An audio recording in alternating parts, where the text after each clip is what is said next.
లోకేష్ గారి red book blood book గా మారింది.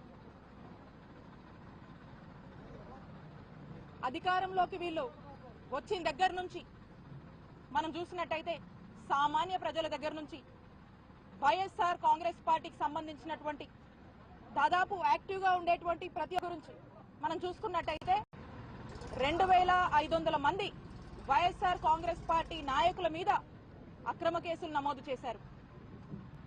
దాదాపు 800 మంది మీద వైఎస్ఆర్ కాంగ్రెస్ పార్టీకి చెందిన వాళ్ళ మీద హత్యాయత్నం జరిగింది.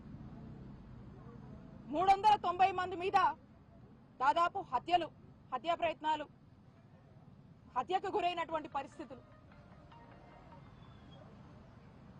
700 మంది మీద సోషల్ మీడియా యాక్టివిస్టుల మీద అక్రమ కేసులు నమోదు చేశారు. అది ఎంతవరకు వచ్చిందంటే ఇక్కడ ఉన్నటువంటి మీలాంటి జర్నలిస్టుల వరకు కూడా 70 మందికి పైగా జర్నలిస్టులను కూడా మరి ఈ రెడ్ బుక్ చేరుకుంది.